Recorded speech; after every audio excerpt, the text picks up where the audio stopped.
Demons are real. There's genuine evil in this world. I've seen it with my own eyes. And there's always an equal and opposite force. If demons are real, then God must be real. Some of the things that are happening in the world today is truly the work of the devil. By extension, God must be real. There's no way the devil can exist without him. And if you want to argue whether the devil exists or not, then you're not taking a very close enough look at the world. The people who are defending the Matrix and trying to purport its ideas, these people are genuinely, truly evil in their hearts. They don't care about humanity. They don't care about free speech. They're not pro-human. All they care about is trying to enforce ideologies regardless of how it affects people negatively. They're truly full of hate, and that makes them evil people.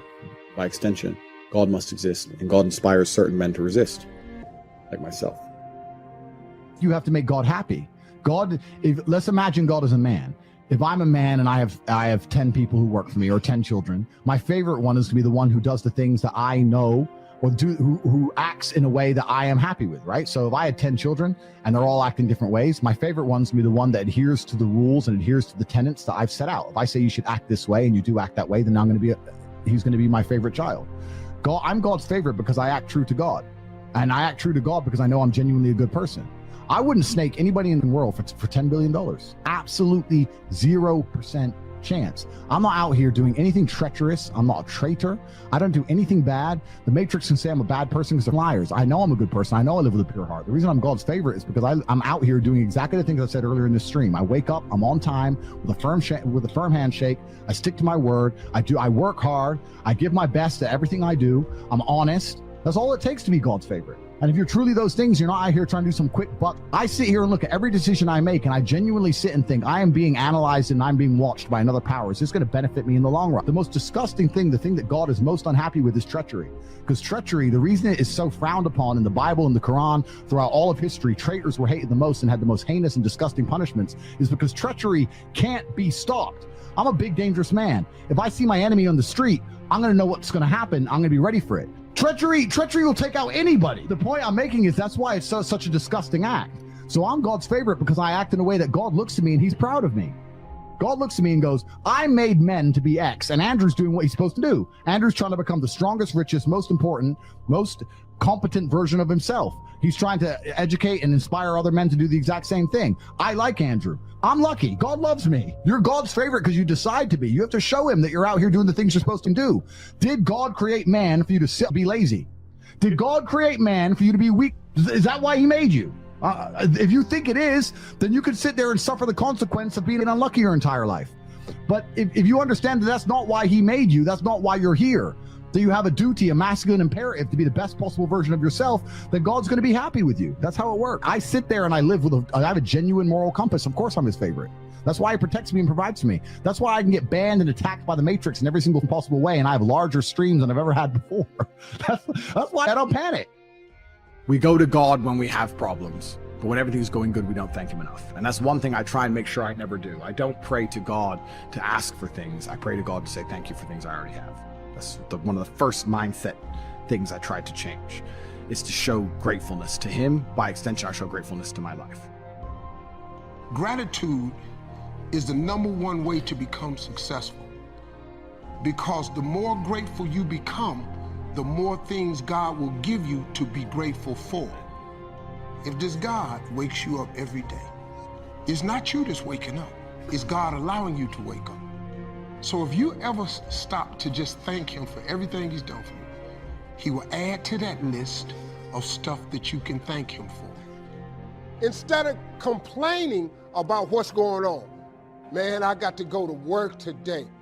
Man, I got these kids. Remember when you wanted a job? Remember when you wanted a baby? He's not gonna keep giving you stuff if what you got you can't handle already. Spend 5 minutes complaining and you have wasted 5.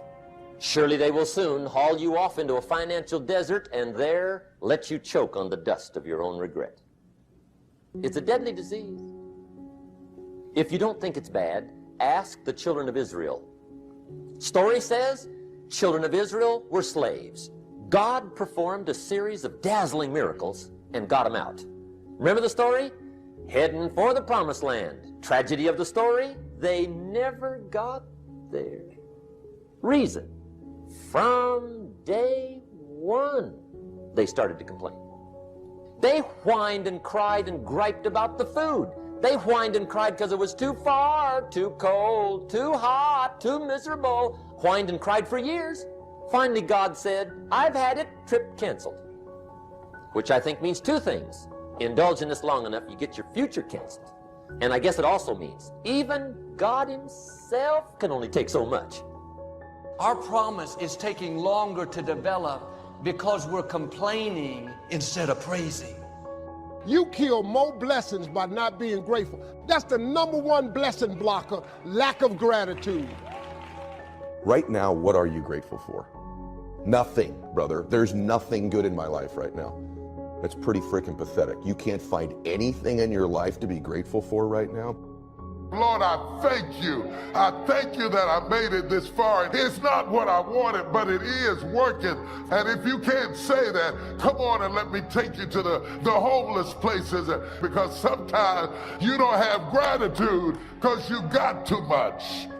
But in the absence of an example of worse, you won't appreciate better because it ain't best. Listen to me, y'all. Wake up every day and start being grateful for just your life, your kids, your food, your clothes, your money. And then immediately after that, you'll have a better day. He start giving you more stuff. When you look back over your life, you can see the faithfulness of God. Times where he made a way where you didn't see a way. You didn't get to where you are by yourself. He's been working behind the scenes in your life, lining up the breaks that you need. That's why I take time every day to say, God, I recognize your goodness.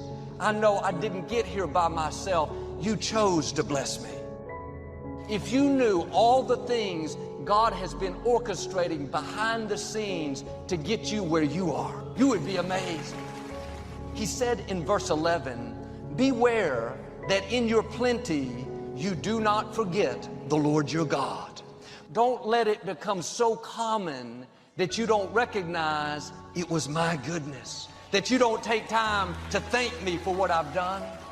Now, a lot of people say, Steve, I don't have time to do that. You do have time. If you don't have time, you should make time. But if you don't recognize it's his goodness, the same God that opened the door can close the door. If somebody come to your house every day and ask you for a cup of sugar, and they take the sugar and they just walk off, how many days can this person get this cup of sugar and never say thank you? Not many. Have you forgotten what God has done? That's what causes blessings not to last. He's the reason your company chose you over somebody else. He's the reason your health turned around. Don't take it for granted. It wasn't a lucky break. That was the goodness of God. Take time to acknowledge his goodness. Not only are you thanking him, but you're reminding yourself, I didn't get here by myself.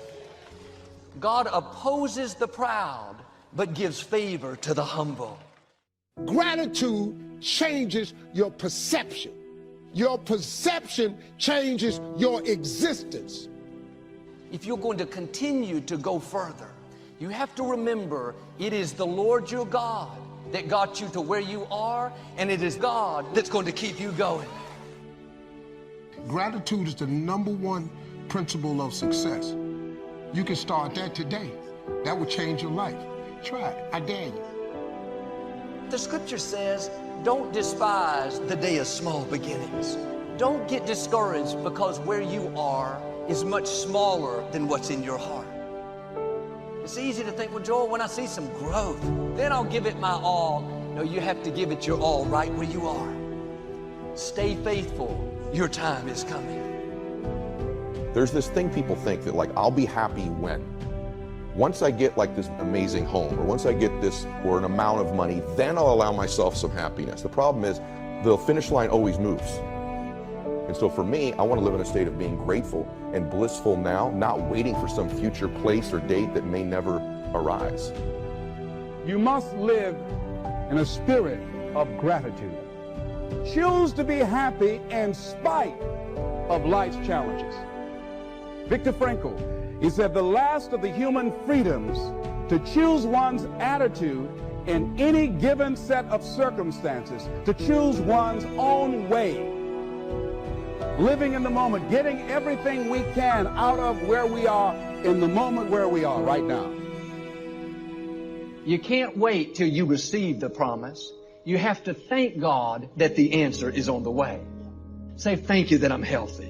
In your finances, maybe you're struggling. All through the day, thank you that whatever I touch prospers and succeeds. When you thank God in advance for the answer, that's what keeps you encouraged. Praise makes you strong. Praise keeps you moving forward. So if you don't learn this principle to thank God in advance, you won't have the strength you need to wait for the promise. You have to trust the process. While you're waiting, things are growing. If God showed us what He was up to, that wouldn't take any faith. We have to walk by faith and not by sight. God says, if you won't let what you see talk you out of what you know, then your due season is coming. God knows what He's doing. If it hasn't happened yet, it hasn't been the right time. Your right time is already scheduled. We're all going to wait, but learn to wait the right way. Wait with praise, thanking God in advance that it's on the way. How to name, how to claim, how to expect, how to receive. There's all kinds of messages and sermons, all kinds of materials that will guide you through the process of getting what you want. For the next few moments, I want to tell you that you don't have to lose your faith just because God didn't say yes to what you requested Him to do. We don't need faith to direct us when everything falls into place. When you say, Lord, I see what you said, but look what I'm going through, that's where we need teaching. I don't need you to tell me how to act when I get healed. I don't need you to tell me how to shout when I got a new job, a new house, a new car. I got enough sense to be happy, but teach me how to be happy when all hell is breaking loose. Tell me how to keep trusting God when He says no. When people know that you are gifted, they are mesmerized by your gifts, never understanding that behind every gift there is a price to be paid. Because people see the outer display of your gift, but they do not see the inner pains that go along with being who you are. There are people out there right now who look at your life and they just fantasize, saying, I wish I had what she had. I wish I had that opportunity. Just, isn't it funny how different a house looks from the driveway than it does from the hallway? Don't let rich folk fool you. In some area of their life, they are impoverished. Every victor is a victim in some area of their life. They may not tell you. I want to talk to all the blessed people in the room who have been blessed in some area of your life. You got punched in some area. It may not be visible, it may not be apparent, but somewhere in your life, if you are gifted, if you are highly favored, somewhere in your life you are being punched in your gut. That all of us have something different. Punches us, that makes us pray. Not happy. All of this stuff and no peace. Trying to get you to understand how life balances itself and how no one gets everything. I want you to understand that you will not survive this world, no matter how intellectual you are, no matter how bulging your biceps and triceps might be. But somewhere in your life there's going to be something punching you in the gut. There's always going to be something that escapes your grasp that humbles you and takes all the air out of your balloon. I want to talk to you about what is overwhelming you. I don't want to talk to you about what you win at. I want to talk to you about what you fail at.